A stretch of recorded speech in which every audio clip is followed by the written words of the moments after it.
얼마나 무능하고 얼마나 부패하고 얼마나 절망적인 죄인인가 하는 것을 살펴봤습니다. 유대인이든지 헬라인이든지 한국 사람이든지 상관없이 그 누구나 이 세상 모든 사람은 본질적으로 똑같아요. 너나 할 것 없이 모든 사람이 죄인입니다. 무서운 힘을 가진 죄의 소나기에 붙들려서 꼼짝없이 끌려다니고 있는 게 인간의 모습이에요. 이 세상 모든 사람 다 예외 없이 죄의 권세 아래 짓눌려서 살고 있습니다. 죄된 본성을 가지고 태어나서 죄의 세력에 매여서 죄의 종으로 평생을 살다가 죄의 삭신 사망을 겪고 멸망에 빠지는 존재가 인간입니다. 그렇게 죄의 세력 밑에 짓밟히고 있는 절망적인 상태가 인간의 상태라는 것이죠. 우리는 도저히 이 무서운 죄의 굴레를 벗어버릴 수가 없는 것입니다. 하나님은 인간에게 율법을 주시고 그 율법을 잘 지켜서 행할 것을 통해 그 행하는 것을 통해서 살 길을 주셨습니다. 그러나 수천 년의 역사를 통해서 얻은 결론이 뭡니까? 사람은 율법을 완전히 지켜서 완벽하게 율법 지켜서 하나님 앞에 의롭다라고 인정을 받을 사람 하나도 없다는 거예요. 율법은 사람을 구원하지 못합니다. 오히려 율법이 갖는 기능은 다른 데 있다고 오늘 본문은 이야기를 해주고 있습니다. 19절 말씀을 우리 같이 보겠습니다. 시작. 우리가 알거니와 무릇 율법이 말하는 바는 율법 아래에 있는 자들에게 말하는 것이니 이는 모든 입을 막고 온 세상으로 하나님의 심판 아래에 있게 하려 함이라. 율법은 우리를 의롭게 만들어주는 것이 아니라 오히려 우리가 하나님의 심판대 앞에서 감히 변명하지 못하도록 우리의 입을 틀어막는 역할을 한다는 것입니다. 율법은 인간의 죄를 점검하는 점검표와 같아요. 큰 공공 화장실 같은 데 가면 이 화장실을 잘 청소하고 관리하는가 하기 위해서 보면 입구에 체크리스트가 이렇게 붙어 있죠. 휴지는 잘 걸려 있는가, 변기는 잘 닦았는가, 이런 체크리스트가 쫙 있고 거기 보면 그 마카펜으로 이렇게 탁탁탁탁 체크를 하고 또 관리자가 옆에다가 때로는 도장도 찍고 하는 그런 것을 봅니다. 그 점검표, 혹시나 놓칠지도 모르는 것들을 하나하나 이렇게 찾아내는 것이 그 점검표인 것이죠. 율법이 우리에게 그런 점검표와 같은 것입니다. 율법이라는 점검표를 가지고 우리의 일거수일투족을 샅샅이 다 훑으면서 점검을 할 때 나는 죄가 없다. 누가 감히 그렇게 큰 소리를 칠 수 있겠습니까? 한 사람도 외에 없이 전부 입을 다물 수밖에 없는 것이죠. 본문 20절 말씀을 같이 봅니다. 20절 시작. 그러므로 율법의 행위로 그의 앞에 의롭다 하심을 얻을 육체가 없나니 율법으로는 죄를 깨달음이니라. 자, 율법이라는 점검표를 가지고 점검해 보면 율법이라는 기준으로 재보면 다 미달이라는 거예요. 율법이라는 기준을 들이댈 때 비로소 내가 죄인이구나 하는 것을 깨닫게 됩니다. 율법을 통해서 인간은 절대로 하나님이 요구하시는 수준에 도달할 수 없는 죄인이다라는 것을 알게 되고 하나님의 진노의 심판을 받아 마땅하다는 것을 깨닫게 되는 것이죠. 율법을 모를 때는 하나님이 원하시는 것이 뭔지 잘 몰라요. 그저 남들이 사는 것처럼 적당히 그저 비슷비슷하게 흘러 살아가는 거예요. 그러나 율법을 통해서 하나님이 우리에게 요구하시는 삶이 어떤 것인지, 죄가 무엇인지 알게 되고 나름대로 하나님의 뜻에 순종하려고 노력도 해봅니다. 그런데 문제는 뭐예요? 노력해도 잘 안 된다는 것이죠. 오히려 아무 생각 없이 그냥 살 때보다 죄책감이 더 많이 생겨서 마음이 괴롭습니다. 율법을 잘 지키려고 하면 할수록 죄의식을 더 많이 느끼게 되는 것이죠. 23절 말씀 같이 읽습니다. 모든 사람이 죄를 범하였음에 하나님의 영광에 이르지 못하더니, 모든 사람이 죄를 범하였음에 하나님의 영광에 이르지 못하더니, 하나님은 사람을 창조하실 때 자신의 형상을 따라 지으셨습니다. 우리가 거룩하신 하나님을 닮았다. 너무나 큰 영광인 것이죠. 처음 사람 아담은 하나님과 교제를 나누는 특권을 누릴 수 있었습니다. 그리고 하나님께서 모든 피조물을 다스리는 권세를 주셨어요. 하나님이 통치권을 가지고 계신 것인데 그것을 사람에게 나눠주신 거예요. 이 얼마나 큰 영광입니까? 그러나 사람이 범죄하자마자 이 영광을 잃어버리게 됐습니다. 하나님을 닮은 형상이 형편없이 망가지게 됐어요. 하나님의 형상은 형상인데 이제는 쭈그렁바가지 하나님의 형상이 된 거예요. 하나님과 교제하는 특권도 박탈당하게 되었고 만물을 통치하는 자의 그 위신도 다 깎이게 됐습니다. 이제 세상은 더 이상 낙원이 아닙니다. 창조의 질서가 다 무너지고 천재지변이 지금 온 세상에 속출하고 있지 않습니까? 온갖 질병이 주는 고통을 안고 살아가면서 죽음을 기다려야 하는 운명으로 바뀌고 말았어요. 하나님의 영광에 이르지 못하던, 하나님의 영광에 이를 수 없는 비참한 운명이 되고 만 것입니다. 이 모든 것이 우리의 죄 때문이라고, 죄 때문에 빚어진 결과라고 성경은 말합니다. 모든 사람은 두 가지의 죄를 가지고 있는 죄인들입니다. 한 가지는 날 때부터 죄된 본성을 가지고 있어요. 이것을 신학적으로는 원죄다라고 이야기를 하죠. 뿐만 아니라 스스로 죄의 길을 선택을 한 이것을 자범죄 또는 본죄라고 그렇게 이야기를 하죠. 죄된 본성을 날 때부터 가지고 있고 그것뿐만 아니라 우리가 죄를 선택하고 안 할 수 있는 그 상황에서 다 죄의 길을 선택한 이 두 가지의 죄가 모든 사람에게 있다는 것입니다. 율법을 통해서 우리는 모두 하나님의 기준에 미달하는 죄인이라는 것을 깨닫게 됩니다. 죄의 권세에서 도저히 벗어날 수가 없고 하나님의 진노의 심판에서 벗어날 수 없다는 절망감에 빠지게 됩니다. 그러면 하나님은 이렇게 절망에 빠져 있는 인간을 어떻게 하실까요? 다 자업자득이다. 지들이 잘못한 거니까 어쩔 수 없다고 하나님께서 그냥 내버려 두실까요? 그렇지 않습니다. 에스겔서 18장 23절 보면 이런 말씀을 합니다. 내가 어찌 악인이 죽는 것을 조금인들 기뻐하랴. 잘 들으세요. 의인이 죽는 것을 내가 기뻐하랴 이 말이 아니고 악인이 죽는 것을 내가 어찌 기뻐하랴 이렇게 하나님 말씀하십니다. 하나님은 죄의 권세 아래 허덩이며 고통하고 있는 사람들을, 죄인들을, 악인들을 안타까이 여기시고 그들을 구원하고자 하신다는 거예요. 이제부터 우리가 보게 되는 말씀을 통해서 하나님은 너무나 사랑이 풍성한 분이라는 것을 알게 될 것입니다. 하나님이 우리를 구원하시기 위해 얼마나 고민하고 얼마나 애쓰고 얼마나 희생하셨는지를 우리는 보게 됩니다. 하나님은 우리의 구원의 문제와 관련해서 심각한 딜레마에 직면하게 됩니다. 그게 뭐냐? 죄인을 만약에 무조건 용서하고 의인으로 취급을 한다고 하면 그거 하나님의 본성으로는 불가능한 일이에요. 왜냐하면 하나님은 지극히 거룩하고 지극히 정의로우신 분이기 때문에 죄를 미워하시기 때문이죠. 우리가 죄를 범하면 하나님은 진노하시고 그 죄값대로 심판하신다고 이미 선언했습니다. 그런데 하나님이 죄인을 그 죄에 대한 대가를 치르게 하지도 않고 그냥 넘어가 버린다고 하면 하나님의 그 거룩성과 정의가 훼손되고 마는 것이죠. 그러면 하나님은 더 이상 거룩하고 정의로운 분이 아니신 것이 되고 마는 것입니다.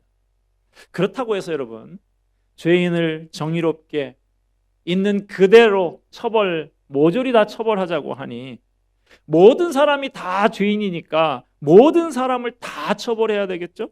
한 사람도 예외 없이 모두 다 지옥의 형벌에 처해야 하는 비참한 결과가 나오는 거예요. 그러자니 지극히 풍성한 하나님의 사랑, 하나님의 자비가 그것을 용납하실 수가 또 없는 것이죠.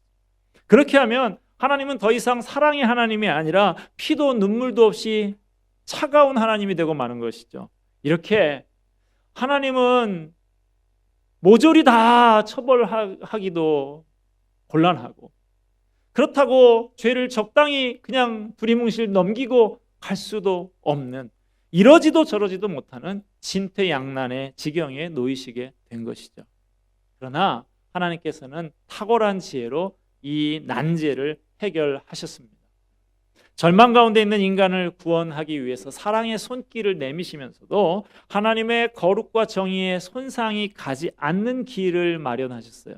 그 구원의 길이 본문 21절 이하에 나와 있습니다. 우리 21절을 같이 읽어보도록 하겠습니다.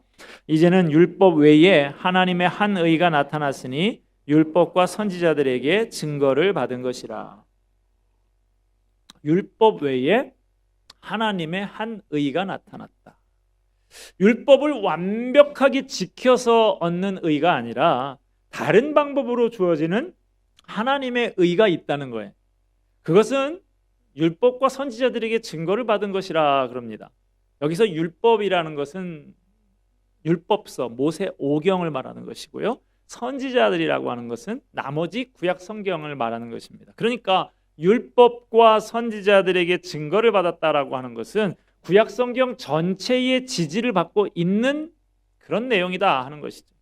즉, 지금 바울이 말하고 있는 율법 준수가 아닌 다른 방법으로 주어지는 하나님의 의라는 것이 어느 날 바울이 갑자기 새롭게 짜낸 새로운 아이디어가 아니라는 거예요. 구약 성경 전체가 이 구원의 방법을 지지하고 있다는 것입니다. 그러면 구약 성경 전체가 지지하는 율법 아닌 하나님의 의라는 것이 도대체 뭘까요? 22절 말씀을 같이 봅니다. 시작. 곧 예수 그리스도를 믿음으로 말미암아 모든 믿는 자에게 미치는 하나님의 의니 차별이 없느니라. 자, 그게 뭔가 여기서 나와요. 예수님을 믿음으로 얻어지는 하나님의 의. 이게 바로 기독교가 말하는 구원의 길입니다. 이것은 사람이 찾아내거나 사람이 생각해낸 길이 아니에요. 하나님이 우리를 위해서 마련하신 참된 복된 길입니다. 이것은 구약 성경 전체에서 누누이 말하고 있는 구원의 길이었어요. 예를 들어서 하박국 2장 4절 말씀해 보면 의인은 그의 믿음으로 말미암아 살리라 그럽니다. 믿음으로 사는 것, 믿음으로 구원받는 것, 이것이 구약 성경에서 율법과 선지서들이 다 같이 지지하는 그런 말씀이라는 거예요. 그런데도 이제까지 많은 사람들이 성경의 참뜻을 잘 이해하지를 못하고 안개 속을 더듬는 것처럼 모호하게 알고 있었던 것이죠. 그런데 이제는 그 실체이신 예수님이 이 세상에 오시면서 그 구원의 진리가 아주 밝히 드러나게 되었습니다. 예수님을 믿음으로 얻는 의, 이것은 아주 파격적인 선언입니다. 그 어떤 종교도 그 어느 누구도 이런 구원의 길을 말한 적이 없어요. 다른 종교는 자신의 행위와 공로로 의롭게 되고 구원을 받아야 한다고 가르쳤습니다. 그런데 그럴 만한 사람이 하나도 없으니까 이 세상은 모두 죄 아래 있었고 구원의 빛이 없는 캄캄한 세상이었던 것이죠. 그런데 이제 성경이 그 어느 종교 어떤 누구도 이야기하지 않은 의의 길, 누구도 알지 못했던 구원의 길을 보여주고 있는 거예요. 드디어 죽음의 어두운 길에 구원의 빛이 비추기 시작한 것입니다. 모든 사람이 죄를 범했기 때문에 하나님의 입장에서는 모든 사람에게 사형을 내려야 하는 것이지만 예수를 믿는 사람은 의롭다라고 선언을 하십니다. 날 때부터 죄악된 본성 원죄를 가지고 태어났고 스스로 죄악의 길을 선택한 죄인들이지만 그것과 관계없이 의롭다라고 선언을 하시는 거예요. 이제는 다만 예수님이 나의 구주이심을 믿고 의지하기만 하면 됩니다. 이것이 하나님께서 이 세상에 주신 유일한 구원의 길이에요. 자, 그런데 여러분, 예수를 믿음으로 의롭다 여김을 받는다라고 하는 이 한자 신학적인 용어로 이신칭의라고 하는 거죠. 믿음으로써 의롭다 칭한다. 이 구원의 진리에 대해서 많은 사람들이 많이 오해를 합니다. 기독교는 아무리 죄를 많이 지었어도 예수만 믿으면 구원을 받는다고 하니 값싼 구원, 싸구려 은혜를 남발하는 것 아닌가? 이러니 기독교는 값싼 싸구려 종교가 아닌가? 이것은 복음을 제대로 이해하지 못해서 하는 말이에요. 하나님께서 죄인을 의롭다고 하실 때 창조주의 권세를 가지고 그냥 기분 내키는 대로 막 사면하신 것이 아닙니다. 만약에 정당한 대가를 지불하지 않고 죄인을 의롭다고 한 것이라고 하면 그런 오명을 받을 만도 하지요. 그러나 그렇지가 않아요. 옛날 시대에는 빚을 많이 지면 그 자신이나 가족이 노예로 팔려갔습니다. 그 자리에서 풀려나려고 하면 그 빚을 갚아야 하는데 애초에 노예로 잡혀갈 정도의 형편에 있는 사람이 잡혀있는 상황에서 빠져나온다는 거, 이거 거의 불가능한 것이죠. 그래서 그럴 만한 돈을 발견하지 못하고 평생 노예 생활을 해야 했던 것이죠. 그 불쌍한 노예가 풀려날 수 있는 방법이 하나 있어요. 뭡니까? 누군가 그 빚을 대신 갚아주면 나올 수 있는 거예요. 죄의 노예가 돼서 평생을 살다가 영원한 지옥으로 떨어질 운명에 처하게 된 인간을 구원할 방법이 인간 자신에게는 없는 것입니다. 방법은 하나뿐이에요. 그 누군가가 그 죄의 값을 대신 갚아주는 것입니다. 성경이 말하는 유일한 구원의 길, 바로 이것입니다. 24절 말씀을 우리 같이 보겠습니다. 그리스도 예수 안에 있는 속량으로 말미암아 하나님의 은혜로 값없이 의롭다 하심을 얻은 자 되었느니라. 자, 여기 속량이라고 하는 말이 나오죠. 이 속량이라고 하는 말은 원래 노예 시장에서 통용되는 말입니다. 몸값을 지불하고 노예를 사는 것을 지칭하는 말이에요. 과거에 우리나라에도 속량 제도가 있었습니다. 조선시대에 노비에게 대가를 받고 그들의 신분을 풀어주고 양인이 되게 하는 것, 그 제도가 속량이에요. 하나님은 죄의 권세에 사로잡힌 우리를 속량하시기 위해서 당신의 아들 예수 그리스도를 이 땅에 보내셨습니다. 죄로 말미암아서 영원히 죽어서 마땅한 우리가 치러야 할 죄값을 예수님이 이 세상에 오셔서 대신 치러주셨습니다. 우리가 믿음으로 의롭다 여김을 받는다는 것이 우리 입장에서는 아무 일도 하지 않고 공짜로 받는 거예요. 구원을 위해서 우리가 한 일은 아무것도 없어요. 전적인 하나님의 은혜입니다. 값없이 받은 거예요. 그러나 그것을 선언하시는 하나님의 입장에서는 아주 비싼 값을 치른 것입니다. 우리더러 그저 믿기만 하면 된다라고 하는 것은 그게 싸구려라서 그런 것이 아닙니다. 우리가 치를 수 없는 엄청나게 비싼 값을 하나님께서 이미 다 지불하셨기 때문이에요. 우리가 제가 누구하고 밥을 먹으러 갔다고 칩시다. 내가 밥을 살 테니 수원 갈비를 살 테니 우리 밥 먹으러 가자. 그래서 같이 갔다고 쳐요. 그런데 앞불싸 제가 지갑을 안 가지고 간 거예요. 고의는 아닌 걸로 생각이 됩니다. 평소에 저의 상태로 봐서는 고의는 아닌데 큰일 났잖아요. 그래서 이거 큰일 났다 안절부절을 하는데 제 앞에 앉은 분이 아주 눈치가 빠르고 지혜롭게 얼른 화장실 갔다 오는 척 하면서 카운터에 가가지고 계산을 싹 끝내고 왔어요. 저는 그 사실을 모르니까 이제 안절부절하고 이거 시계 이거 2만 원짜리밖에 안 되는 건데 이거 맡겨봐야 소용도 없는데 이거 어쩌나 이제 뭐라도 어떻게 해서 사정을 해보나 이 망신이다 이러고 이제 나가는데 보니까 그 직원이 지금 아까 저 앞에 계신 손님께서 다 결제하고 가셨다고 그냥 가시면 되겠습니다. 이렇게 하면 제가 어떻게 해야 되겠어요? 아니라고 내가 내야 되는데 이거 정말 죄송하다고 이래야 될 필요가 있습니까? 그럴 필요가 없는 것이죠. 뻔뻔해집니다. 그럴 때는 아니 내가 내려고 그랬는데 왜 이런 짓을 하냐고 이제 그렇게 하는 것이죠. 무슨 말씀인지 아시겠어요? 하나님께서 우리가 도저히 갚을 수 없는 아주 비싼 값을 치러 주셨습니다.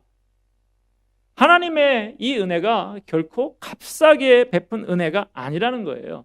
그러므로 기독교는 그 어떤 종교보다 값비싼 종교인 것이죠. 우리의 힘으로는 도저히 살 수 없어서 하나님이 대신 비싼 값을 치러 주셨어요. 그래서 하나님은 우리에게 그저 믿기만 하면 돼. 내가 다 값을 치렀어. 이렇게 말씀하시는 것이죠. 자, 그러면 하나님이 치르신 그 비싼 값이라는 것이 뭘까요? 25절 말씀을 보겠습니다. 25절 상반절 부분까지만 볼 건데요. 자, 같이 읽습니다. 이 예수를 하나님이 그의 피로써 믿음으로 말미암는 화목제물로 세우셨으니, 거기까지. 우리를 의롭게 여기시기 위해서 하나님이 치르신 비싼 값은 그 아들 예수님이 십자가에서 흘리신 피예요. 우리가 범한 죄로 받아야 될 형벌을 아무 죄가 없는 예수님이 대신 받으시고 십자가에서 피를 흘리셨습니다. 인류 역사상 인간이 고안해낸 가장 흉악한 처형 도구가 바로 십자가라고 합니다. 십자가형은 세 가지의 고통을 한꺼번에 겪게 만들어요. 첫 번째 고통은 지독한 육체적인 고통입니다. 팔과 발에다가 대못을 박습니다. 손톱 밑에 가시만 하나 끼어도 이거 다른 사람 생각처럼 하나도 안 나더라. 이것만 가지고 전전긍긍 하는 것이죠. 그런데 팔과 발에 대못을 박히면 그 고통이 얼마나 심한지 불로 지지는 것과 같은 그런 통증이 온 몸에 타고 든다고, 신경을 따라서 그렇게 간다고 이야기를 합니다. 또 하나의 고통은 뭐냐? 이 고통이 심하니까 빨리 죽는 게 차라리 낫지요. 그런데 십자가는 빨리 죽지를 않아요. 빨리 죽지 않고 천천히 오랜 시간 동안 고통을 주는 것이 십자가입니다. 예수님은 좀 육신이 연약하셔서 금방 하루 만에 돌아가셨죠. 그러나 그 전해지는 다른 이야기들을 보면 십자가에 달리는 사람들이 주로 또 흉악무도한 아주 건장한 사람들이 많다 보니까 이틀 지나도 사흘 지나도 안 죽는 경우도 있다고. 그러니 더 고통인 것이죠. 극심한 고통이 빨리라도 죽어서 숨이 끊어지면 차라리 난데 계속 오랫동안 고통이 가중되는 것입니다. 세 번째로는 이 십자가의 고통은 많은 사람 앞에서 벗겨 놓고 매달아 놓는 거예요. 전시를 하는 것입니다. 그래서 극도의 심리적인 굴욕과 수치심을 안겨주는 것이죠. 이렇게 극심한 육체의 고통과 기나긴 시간 동안 주어지는 가중되는 고통과 극심한 심리적인 굴욕과 수치감까지 주어지는 이 극악한 형벌이 바로 십자가라 하는 것입니다. 가장 고통스럽고 가장 끔찍한 저주의 형벌이 바로 십자가형이에요. 이러한 저주의 고통이 바로 죄지은 인간이 하나님께 받아야 할 진노의 잔이었습니다. 그런데 예수님이 그 잔을 대신 받아주신 거예요. 십자가는 하나님의 사랑과 정의가 동시에 나타난 현장입니다. 우리 대신에 당신의 아들에게 진노를 퍼부음으로 하나님의 정의를 드러낸 자리이기도 하고, 동시에 아들을 대신 내어주시기까지 우리를 사랑하신 그 사랑을 드러낸 자리가 십자가예요. 성경은 이렇게 십자가에서 죽으신 예수님을 단지 속죄 제물이라고 하지 않고 화목 제물이라고 그렇게 일컫고 있습니다. 예수님은 죄악된 인간을 향한 하나님의 진노를 풀어드리는 화목 제물이 되신 거예요. 예수님이 십자가에서 받아야 할 우리의 진노의 잔을 대신 받으시고 이전에 우리가 원수되었던 하나님과 우리 사이를 화목하도록 해주신 것입니다. 하나님과 인간 사이에 막혀있던 죄의 장벽은 너무나 엄청난 것이었지만, 우리는 감당할 수 없는 것이었지만 이것을 예수님이 친히 허물어 놓으셨습니다.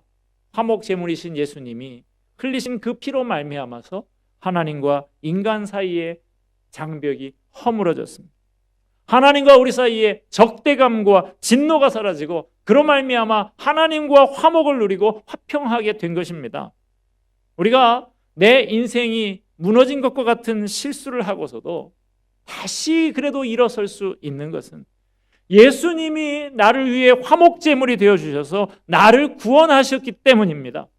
나의 의, 나의 실수와는 무관하게 나의 구원이 너무나 확실하기 때문입니다. 우리의 인생이 무너져서 산상조각 난 것 같은 때가 있지요.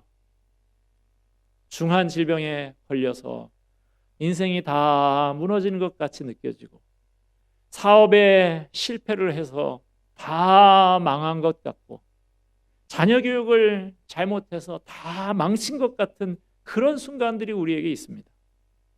그러나 그러한 순간에도 우리에게는 한 가지 붙들 수 있는 소망이 있습니다. 세상 모든 것이 다 무너져도 절대로 무너지지 않는 한 가지는 하나님의 아들 예수님께서 하나님과 우리 사이에 화목제물이 되어 주셨다는 것입니다.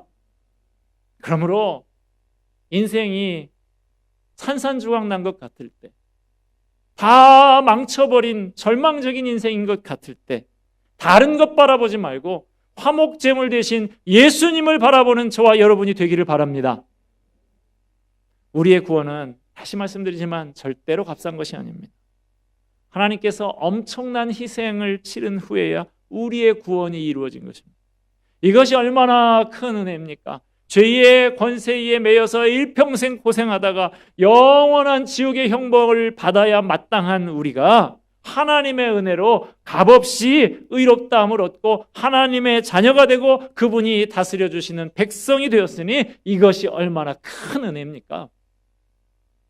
24절 중간에 보면 하나님의 은혜라고 하는 말이 나오죠. 헬라어로 카리스라고 하는 이 은혜라는 단어가 이 신약 성경에만 155번이 나오는데요. 그것을 가장 많이 사용한 사람이 이 바울이에요. 로마서를 쓴 바울. 바울 서신에만 은혜라는 말이 100번이 넘게 나옵니다. 성경 중에서 은혜라는 단어가 가장 많이 나오는 단어가 바로 우리가 지금 보고 있는 로마서예요. 로마서에만 24번이나 이 은혜라는 말이 나오고 있습니다. 우리는 구원을 받기 위해서 한 게 하나도 없어요. 이게 은혜라는 것이죠.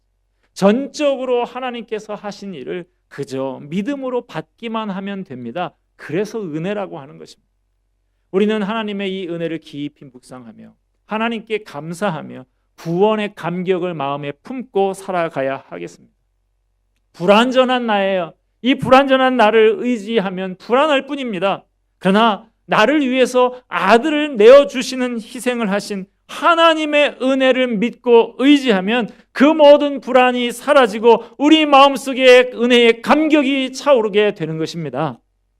나 같은 죄인을 살리신 주님의 십자가의 은혜를 의심하지 말고 구원의 감사와 감격을 가지고 큰 기쁨과 확신을 가지고 살아가는 저와 여러분이 되기를 주님의 이름으로 축원드립니다.